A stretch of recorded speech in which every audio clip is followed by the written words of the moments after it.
Partons maintenant pour les États-Unis où les universités sont prêtes à tout pour attirer les footballeurs français.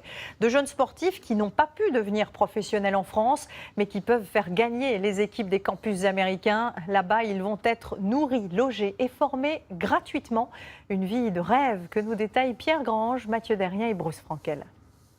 Il a toujours un assistant sous la main qui lui apporte de l'eau au milieu de l'entraînement ou tout ce dont il a besoin. C'est désormais le quotidien de ce footballeur français aux États-Unis. Tout ce qu'on veut. Tout ce qu'on veut. On est aux petits soins ici. Voilà l'équipe de foot de l'Université de Floride avec ses deux Français, bichonnés par le coach.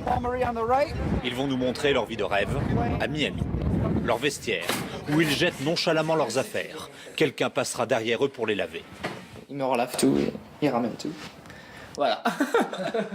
Les kinés à disposition.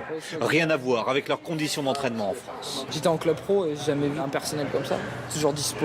On peut leur envoyer un texto et ils viennent directement. Jamais vu non plus ces bains d'eau froide pour éviter les courbatures. Les bains froids, ouais. Après, nous on le faisait dans une poubelle.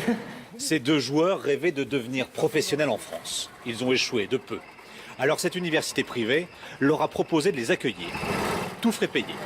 Le transport, le logement, la nourriture. Ce que tu veux, à volonté. Et surtout, les cours. Les voilà en marketing, ce qui leur coûterait normalement 30 000 € par an. C'est une chance incroyable. Disons que si le foot ça marche pas, il faut que j'ai une autre option.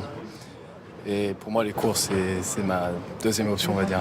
Aux États-Unis, les universités assoient leur réputation sur le succès de leurs équipes sportives. Alors pour s'offrir ces dribbles, elles sont prêtes à dérouler le tapis rouge.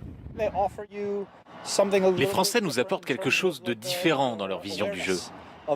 Ils ont une vraie culture et une vraie intelligence du foot. Ça aide toute l'équipe. Et cette année, ils ont gagné la Coupe de leur région, c'est-à-dire le sud-est des États-Unis. C'est différent en France. Je suis sorti d'un centre de formation et c'est vrai que c'est chacun pour soi. Mais ici, non. Ici, c'est tous... on est une vraie famille, on va dire. Et puis on se pousse tous les uns les autres. Et tous gardent un espoir, suivre l'exemple de Vincent Bézecourt, qui vient de signer dans l'équipe des Red Bulls de New York.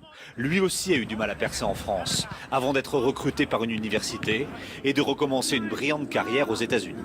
Venant d'où je viens, oui, c'est vraiment quelque chose que j'avais pas prévu, donc j'essaie de vivre chaque moment à 100%. Celui qu'il a recruté il y a quelques années, c'est cet homme, chargé par les équipes universitaires américaines d'aller dénicher des talents en France. Il y a un vrai boom du football aux États-Unis et l'objectif des Américains, c'est de devenir une des meilleures ligues, une des 4 meilleures ligues d'ici à 2022. Il y a en ce moment 200 footballeurs français qui étudient gratuitement dans les universités américaines. Et chaque année, ils sont un peu plus nombreux. À la rentrée prochaine, il y en aura 50 de plus. Le football se développe aux États-Unis et désormais, même les petites universités cherchent à faire venir des joueurs de haut niveau.